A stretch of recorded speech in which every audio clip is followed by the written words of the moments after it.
I worked for both of us, but he complained to the manager, and now my free ride is over. Last night, I was at work when my manager called me in. She said that someone from my team complained about how I always start working the moment I step into the cafe shop and try to finish everything right away.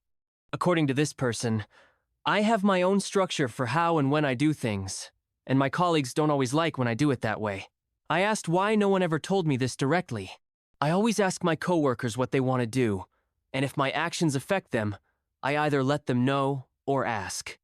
The manager responded that, in their opinion, I still do everything my way and ignore their requests. Later, I found out it was just one person. Let's call him Richard. I don't dislike Richard, but he's a complete mess. He has ADHD and tends to procrastinate. He hardly does anything when we work together and needs multiple breaks, even though we're only officially allowed one 30-minute break. I try to adjust to the people I work with.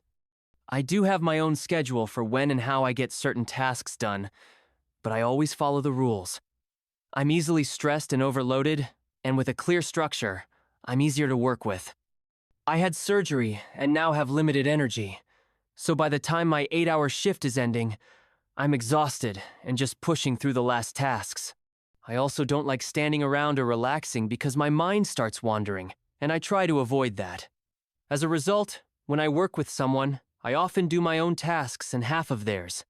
I believe we should finish on time, even if everything's done an hour before the shift ends, because a lot can go wrong at the last moment. The coffee machine might break, the terminal could shut down, a rush of customers could come in, or someone might spill a hot drink on the freshly cleaned floor. This isn't an exaggeration. These things happen regularly, and if you're one step ahead, it's less stressful. I tried to explain this, but the manager said I should adapt more to Richard. So, I told her that I'd leave the planning to Richard so he wouldn't feel left out anymore. That's how it all started. I had to work with Richard every day for a week. As usual, he was late, and I told him I'd spoken to the manager and would follow his schedule. He was happy. Normally, I count cigarettes and clean the first oven, which takes 2 hours without needing anything to do, just waiting for the program to finish. But I didn't do that because he didn't tell me. I didn't prepare the pastries on time, which annoyed him. I didn't clean the first coffee machine, count the cash, or check the products. Our shift is from 3 p.m. to 11 p.m. At 8 p.m., I asked what we needed to do, but he was supposed to be organizing the store, which he hadn't done. There was chaos everywhere, and we hadn't finished anything. He said we could start doing tasks, but I had about 6 tasks that needed to be done on time to even make any progress. So, he had to work the register and restock the shelves. We didn't finish until about 2 a.m., and the store was a mess. The next morning, I received complaints from the shift workers because I hadn't prepared the store like I usually do, but that wasn't the end of it. The next day, I came in and did everything the same way. Richard, again, didn't start working until around 7:50 p.m., and once again, we finished late. The manager told me, "Okay, just divide the tasks and do yours on your own time and leave his to him." I agreed, and he seemed happy that I was working my way again. But he thought I'd take everything on again. This time, I finished all my tasks by 8 p.m., but he hadn't done anything. Sometimes, he would grab a couple of bottles of water and partially restock, but that was it. I didn't care because that wasn't my job. At 10 p.m., he asked me what we still needed to do. I told him, "I've finished everything I needed to do. After closing, I'll clean the last coffee machine." Then I looked at him and said, "As for what's left for you, I have no idea. I haven't been keeping track." He stared at me in shock, but I ignored him and went to help the customers. He immediately rushed to the stockroom, grabbing drinks to put in the fridge and filling shelves. Of course, I would have helped if I could, but as I expected, the terminal stopped working, and everyone was paying in cash. Things slowed down, a crowd formed, and I had to manage the customers. I served them for an hour until closing, then cleaned the coffee machine. Once everything was done, I closed the store at 10:45 p.m. and left at 10:59 p.m. Richard looked at me and said, "I still have so much to do, but I understand if you need to leave." He said it with an air of expectation, and normally, I would have stayed and helped until the end. But before I could say anything, he added, "Great, can you quickly do this and that? Thanks," and started grabbing his phone and putting in his headphones. I didn't feel guilty at all. I grabbed my things and went to clock out. I came back to him in my coat with a cheerful smile and said, "Thanks for understanding, but I really need to go. Good luck." I left feeling great. He had done nothing all day, and I was exhausted from covering for him. I later wrote to the manager, telling her I finished everything on time and had to leave immediately after closing while Richard stayed behind to finish his tasks. Did you think that was the end? Not quite. The next day, Richard came to me, very upset, and said I was always picking the easier tasks, and he had to do more. That's why I always finish first. He said it wasn't about planning, but about the tasks themselves. All right, we swapped tasks. I took care of the store, restocked, and helped with the register when needed. Everything went smoothly, and I finished by 10 p.m. I decided to restock everything, not just the drinks. At 10:45 p.m., we closed the store, and by 10:50 p.m., I was free. I clocked out and left, while he had hardly done anything, and forgot a lot. I even received a compliment the store hadn't looked this good in weeks. However, Richard got a complaint because he forgot to turn off the milk machine, or whatever it's called, that we use for cappuccinos and lattes. This thing automatically cleans itself every 45 minutes if not used, meaning every 45 minutes it spits out boiling water. He forgot to turn it off, so when the morning shift arrived, the floor was flooded. He also didn't bake the cookies he was supposed to prepare the day before. In the morning, there's already so much to bake, and the cookies need to cool before they can be sold. So, the next day, he apologized and asked me to keep an eye on his work as well, and let him know when to take care of things. I agreed and told the manager. This time we finished at 11:15 p.m., later than I'd like, but it was progress. He also apologized for viewing my planning as an attempt to boss everyone around, and admitted that he had no idea how long most tasks took. Now everything is okay, and overall, it's not too bad because we're both paid for overtime, so we both learned something and got paid for it. Update. I'm really angry right now. Richard switched shifts to work mornings and then didn't do any of the tasks the morning shift was supposed to handle. I came in, and everything was a mess. Well, fine. I had to do extra work to fix it. But that's not all. I don't know if he did it on purpose, but he took the only key I need to lock up the store. I searched everywhere but couldn't find it. I've been looking for over 2 hours now, and I'm so stressed that I'm literally shaking. The store is a mess, and the manager is trying to figure it out but can't. We tried calling Richard, but his phone is off. So, no matter if we finish early, we'll still have to wait until 2:30 a.m. for the train station to close, because we can't just leave everything open. I don't know, maybe this is some petty revenge, but I'm just furious. Update again. Fortunately, we were able to leave earlier than expected. One of the cafe employees who's friends with Richard went to his place and got the key. Hopefully everything will be fine, although I'm still pissed about the situation. But maybe it's just me overthinking it. It feels like he did this on purpose first.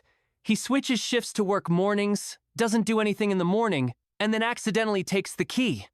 His phone is off all day, so even if we finished on time, we still had to wait.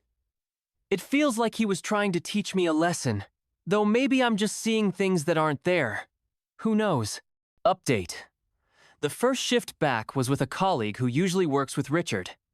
He's 27, and he knows that when you work with Richard, you end up doing everything yourself. He told me a bit about Richard's personal life. He dropped out of school after his last chance to get a diploma, and now he'll have to work full-time. He's understandably upset about it. Of course, I feel bad for him, and maybe that's why he's acting out, trying to cope with this part of his life. But I really didn't want to be the one to clean up after him. Now, I looked at the work schedule. A bit of background. The cafe I work at has 4 locations on the same train station. The smallest cafe, where we only sell coffee and light snacks, is one of them. The next size up is a quieter place, with more products and pastries. The second busiest one is the cafe where I usually work. There's a lot of foot traffic since it's the center of the station. And then there's the busiest cafe directly in front of the station entrance, where passengers from trains and the shopping mall come in. It's the busiest location, and we usually have 3 to 4 people working there, unlike other places where only 2 are scheduled. I checked the schedule and saw Richard's name. All his shifts are now at the busiest cafe on the station. Just thinking about work there stresses me out. Even with 3 to 4 people, The pace there is crazy. You can't just stand around doing nothing. There are 2 entrances, and crowds are constantly coming in from the mall and trains. Even the laziest people have to keep moving because stock needs to be replenished and pastries baked. Since Richard dropped out of school and will be working full-time, he'll have to work in the busiest cafe. He's been with the company for 5 years, so he's supposed to be able to handle it, but the people working at the busiest cafe aren't as patient as those at other locations. At other spots, if needed, one person can manage the shift alone without breaks, working for 8 hours. But in the busiest cafe, the workload is split between 3 people for the first 6 hours and 2 people for the last 2 hours before closing. As for me, I'll be working mostly at the smallest cafe for the next 2 or 3 weeks, and then I'll rotate between that and my usual cafe. I'll have to get used to it. It's much quieter and less stressful, but there are still a lot of tasks to do. I think these changes will benefit both of us. Richard will have to work hard, fast, and smart, while I'll learn to stay calm and relaxed. I'll need to stop treating this job like it's the most important thing in my life. Hopefully, these changes will be good for both of us. Story 2. She came in, implemented her orders, and caused the company millions in losses. I worked at one of these companies for almost 7 years. It was my first job after college. Excellent company with rapid growth, great bonuses, and, most importantly, an incredible boss. My boss was very supportive and always had the team's back. He made an effort not to micromanage, and he didn't care when or how we worked, as long as the work was done. He literally encouraged everyone to take vacation time.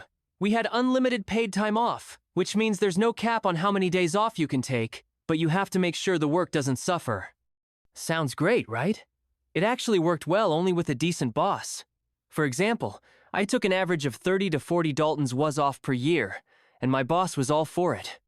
He believed that good employees deserve generous raises and career growth. Over the last 3 years, I received a 9% raise, then 13%, a promotion, and another 7% during the pandemic. We worked remotely, and I asked to adjust my contract so that I could work remotely full-time and move back to my hometown. My boss approved this, and when HR wanted to cut my salary due to the difference in living costs, my boss said, "It doesn't matter, I'll still do the same work." My boss was so great that in our team of 16 people, the youngest employee had been there for 3.2 years.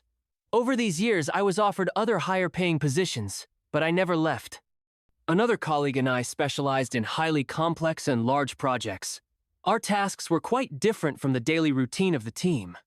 We'd been working on these kinds of projects for over 4 years, and we were the only ones in the company who knew how to handle them. Our boss completely handed this area over to us, and as the workload grew, we added and trained 2 more employees to join our mini-team. None of these projects were sent to the client without one of us 4 involved. This was truly tough work. The cost of mistakes ranged from hundreds of thousands to millions of dollars. Since this was the fastest-growing segment of the business, we were always busy. About 2 years ago, my boss's boss was promoted from vice president to senior vice president, and the company hired a new VP. This new VP came in and immediately started changing everything. He tried to impose measurable metrics on everything, even where it didn't make sense. For example, he wanted to track how many projects each person completed in a month, regardless of whether a project was a huge task taking 2 weeks or a simple 1-hour job. Both counted as one project. He wanted every project to be finished as quickly as possible, even if it had a week-long deadline. He also tried to make our boss assign tasks manually, instead of letting us pick them up from a shared queue as we did before. My boss resisted as much as he could, but the new VP kept pressuring him because the metrics by which we were now evaluated didn't match his completely unrealistic expectations. It's important to note that my boss's team was the most experienced and productive in the company. We were completing far more and much more complex tasks than any other team. About 9 months ago, my boss finally got fed up with being walked over by the VP, and he left for another company. He had been with the company for 13 years and was one of the first 100 employees. The whole team was shocked. We immediately began promoting the most experienced employee in our team to take his place because she shared the same philosophy as our old boss. The VP interviewed her and several external candidates, and, of course, chose someone from his previous company. This is where this woman will be referred to as boss, and the reasons will soon become clear. She came in and completely dismantled the team. She changed processes that had been perfected over years and ignored the opinions of everyone around her. She started micromanaging everything. In less than a month, the team's productivity dropped dramatically due to all these changes. We went from being the best team in the company to the worst.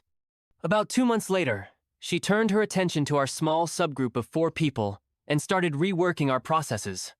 She began to interfere with project management, even though she had no idea what she was doing, causing numerous problems and delays.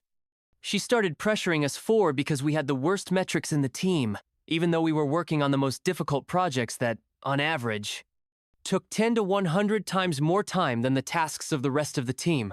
Boss told us that if we didn't meet the expectations for metrics, we would be put on a watch list. Well, we decided to play by the rules and focused exclusively on the simple projects to meet her statistics. We concentrated on the number of completed projects per month per person and pushed the complex projects to later. This caused chaos. Our small subgroup suddenly stopped picking up difficult projects and focused on simple ones so that the numbers would go up quickly. The sales department panicked because deals were delayed, and their huge commissions on complex projects were at risk. When they came to us asking when we'd tackle the more difficult projects, we all answered the same. Boss told us to focus on the statistics, so we'll only be doing the simple tasks for now. If you want the complex projects done, go ask boss. As you can imagine, neither she nor the VP liked this. The situation got so bad that we were called into a meeting with the higher-ups. They told us we had to go back to working on complex projects. We refused. We explained that we wouldn't be able to meet the metrics they themselves had set. They refused to change the metrics, but insisted that we still work on the complex projects, since only we had the necessary knowledge. We refused again. The sales department got even more complaints, and the senior vice president, SVP, who was the one who initially created our group for complex projects, stepped in. He sided with us against the VP and boss. He said that we no longer had to be evaluated based on these metrics, and that we could continue focusing on complex projects without fear of consequences. At this point, the other 3 members of my subgroup had figured everything out and started actively looking for new jobs, trying to get out as soon as possible. They were still working in the office, in the expensive city. The boss changed the rules from coming in 1 to 2 Daltons Wise a week as needed to mandatory 3 days in the office, within the company policy. So, they got much more of her nonsense than I did because I was working remotely. I wasn't applying for new jobs, as I was busy preparing for my wedding. My former boss had already approved 2 weeks off for the wedding and honeymoon before he left, and that just happened to fall during the 3rd month after the new boss came in. The new boss was furious that we had put her in her place in front of the SVP, and she did everything possible to make our lives miserable during that month. One of the most experienced people and my best friend in the subgroup found a new job and left without warning, while another submitted a notice that he'd work for 1 more week and then quit. We were already overwhelmed, struggling to recover from the disaster with the metrics, and the loss of half the subgroup only made things worse. Motivation was at an all-time low, and nobody was working as hard. The entire team was lagging because 6 out of the 16 people had either already left or were in the process of leaving. So, the boss decided to cancel my already approved wedding leave because the team was falling behind. She informed me about this over Zoom. I told her I wasn't going to miss my wedding and honeymoon for work and would be taking my full leave. I told her she could decide whether she wanted to lose another person from the subgroup for just 2 weeks or permanently. She started shouting and threatening, and I simply left the Zoom call. After that, she sent me an official email notifying me that my leave was canceled, and if I didn't return to work, it would be considered voluntary resignation. I saw through her bluff and responded to everyone, including the VP, SVP, and several sales directors I worked closely with. I explained the situation, thanked them for the opportunity to work at the company, and informed them that I was resigning immediately, with no notice, due to disrespect from the new boss. The SVP and several sales directors immediately wrote to me on Slack, asking me not to leave. The Slack conversation exploded with complaints about how the boss had ruined the team and how large deals might fall through because I wouldn't be there to handle them. The SVP eventually stopped the discussion, but reading all of that was satisfying. I didn't respond to anyone on Slack or do anything else that day. I just turned everything off, went to the bar, and had a good time. I woke up the next morning late with a horrible hangover and saw several voice messages from the SVP asking me to call back. I called him back in the afternoon, and we spoke. He was understanding, listened to all my complaints, and ended up making an offer. If I came back and worked for one more week to try and train a couple of people from the team to handle the complex tasks while I was gone, he'd give me a wedding bonus of $3,000, provide paid leave, and when I returned, the boss would leave me alone, and I could manage the complex projects myself. He also promised to add 2 people to the subgroup permanently to compensate for the losses. I agreed because, well, weddings are expensive. I tried to train people as a replacement, but it was an impossible task. After that, I took my leave, and the wedding and honeymoon went wonderfully. The VP tried calling me several times because about a week and a half into my leave, the 4th person from our subgroup also left without warning, but I just ignored him. I came back, well-rested and ready for the circus waiting for me. There was total chaos. The sales department bombarded me with messages and emails, all asking about the complex tasks that needed to be done 2 weeks ago. The people I had trained quickly before leaving managed to do practically nothing. A huge backlog formed across the team because half of the original 16 people were already gone. I turned off Slack and directly wrote to the sales directors to send me a priority list of all the deals that needed to be urgently closed. I got the list and started working through it, but only during regular working hours, no more. The boss didn't try to contact me or interfere. The VP tried to get me to work on weekends to catch up, but I refused. This continued for about a month. The boss never mentioned my promise to train replacements for the subgroup, and I didn't either. Instead, they tried to assign some simpler but still complex projects to the rest of the team, and even hired new employees for the main team.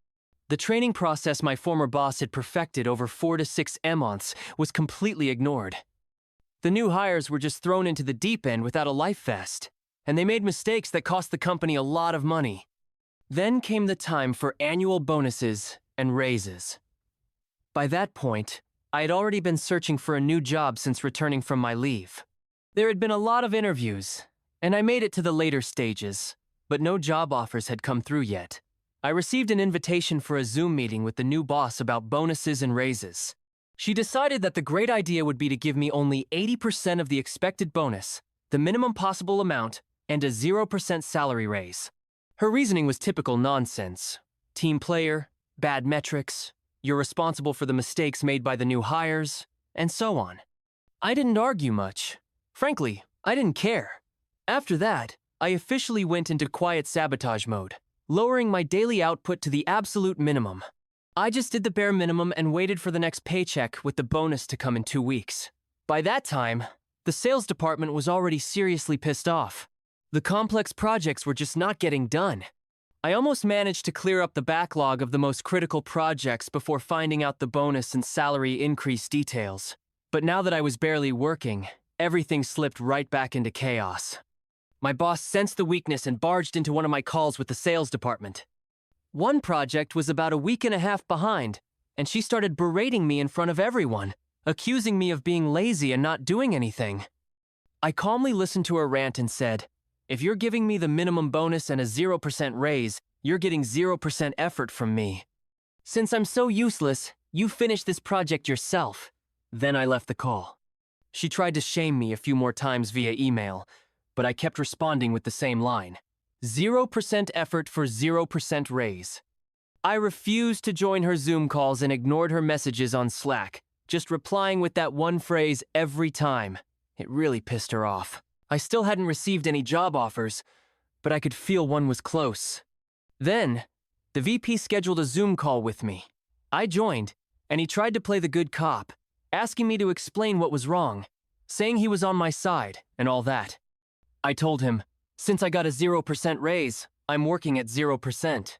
He pretended not to understand how the bonus and raise situation got so bad, even though he had approved them. I called him out on the lie and said, "You get exactly what you pay for." Then he started threatening me, saying he'd fire me if I didn't get back to my usual productivity, and that soon the people I had trained would be able to replace me, so I wouldn't be as needed anymore. I laughed and asked, "Which people? I didn't train anyone." He went silent and muted himself, probably messaging my boss to clarify things. A couple of minutes later, he unmuted and completely changed his tone. He admitted that the bonus and raise situation had been a mess and asked what he could do to fix it. I didn't care anymore. I knew they needed me more than I needed them, so I told him, 25% raise and 150% bonus based on my new salary, or I quit immediately. He started arguing that it was absurd and impossible, and I bluffingly said I already had another job offer and would leave either way. He asked me to wait so he could bring the SVP into the conversation. The SVP tried to talk me down, but I realized it wasn't worth it. I turned down their pathetic counteroffer, thanked the SVP for everything he'd done for me, and said I was quitting right now. The VP threatened that if I left without notice, I wouldn't get a good reference. I replied, "My former boss will give me a glowing reference, so I don't care." I left the call, and the SVP tried to convince me to come back a couple more times over the next week, but I refused. A few weeks later, I got an offer and accepted it. I've been working at my new company some time now. It's not great, but it's better than working under that awful boss, and definitely nothing compared to how it was under my former boss. He recently reached out and said he might have a vacancy in a month or two and wants me to apply, so I'm looking forward to that. As for the remaining members of my old team, I've heard it's complete chaos. The company is losing millions due to the lack of competent people who can properly wrap up complex projects. They even reached out to another experienced guy from our team and offered him a huge raise to come back after I left, but he turned them down. The people still left are trying to leave as quickly as possible, and even the simplest tasks are taking weeks. It seems like the VP is now throwing the awful boss under the bus, and she'll probably get fired soon. Well, that's how this not-so-pleasant but realistic story ends. And in the end, you realize how lucky you are to have a good, reasonable boss, because, as you can see, most workplaces are a complete mess. Anyway, thanks for watching this video to the end. Share your experiences working with bosses in the comments, and good luck to you all.